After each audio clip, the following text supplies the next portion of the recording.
वडील, पप्पा, डॅडी बोलायला किती छान वाटतं नाही? पण आपण कधी कधी मुद्दामून जाणून बुजून बाप. आज अशाच एका बापाची एक कहाणी. आई घराचं मांगल्य तर वडील घराचं अस्तित्व असतं. पण या अस्तित्वाला खरंच आम्ही कधी समजून घेतलंय का? वडिलांना महत्व असूनही त्यांच्याविषयी फारसं बोललं जात नाही. लोकांनी वडील रेखाटलेले, पण तेही तापट, व्यसनी, मार झोड करणारे. नाही, समाजात 1-2% असे वडील असतीलही, पण चांगल्या वडिलांबद्दल काय? आईकडे अश्रूंचे पाट असतात, ती रडून मोकळी होते, पण सांत्वन वडिलांनाच करावं लागतं. आणि रडणाऱ्यापेक्षा सांत्वन करणाऱ्यावर जास्त ताण पडतो, कारण ज्योतीपेक्षा समईच जास्त तापते ना.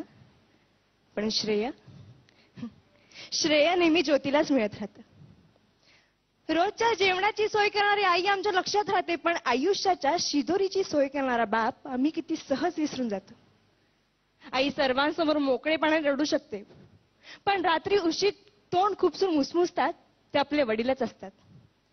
स्वतःचे वडील वारले तरीही त्यांना रडता येत नाही, कारण छोट्या भावंडांना जपायचं असतं.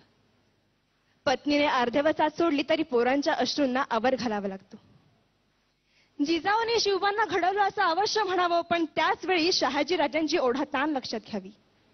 देवकी, यशोदेचं कौतुक अवश्य करावं, पण भरपुरात पोराला डोक्यावरून घेऊन जाणारा वसुदेव लक्षात घ्यावा. राम हा कौसल्याचा पुत्र अवश्य आहे, पण पुत्र वियोगाने तरफडून मरणारा पिता दशरथच होता. वडिलांच्या टाचा झिजलेला चपला, त्यांची फाटकी बनियन पाहिली की कळतं आमच्या नशिबाची भोकं त्यांच्या बनियनला पडलीत.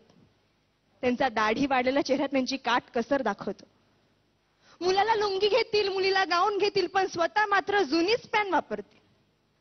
मुलगा सलूनमध्ये 30 रुपये खर्च करतो, मुलगी पार्लरमध्ये 25 रुपये खर्च करते, पण त्याच घरातला बाप दाढीचा साबण संपला म्हणून अंघोळीच्या साबणाने दाढी खरवडीत. तेही नाहीतर कधी कधी फक्त पाणी लावून दाढी करीत. ते आजारी पडले तरी लगेच दवाखान्यात जात नाही, ते आजाराला मुळीच घाबरत नाही.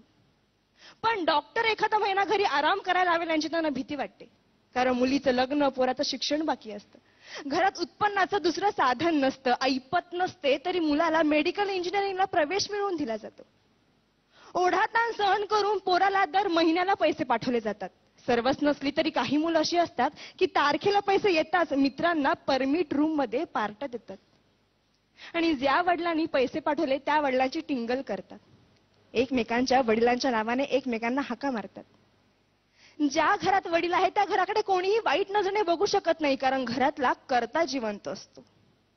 तो जरीही काही करीत नसला तरी तो त्या पदावर असतो, घरच्यांचं कर्म बघत असतो, सांभाळत असतो. आई असण्याला अथवा आई होण्याला वडिलांमुळेच अर्थ असतो.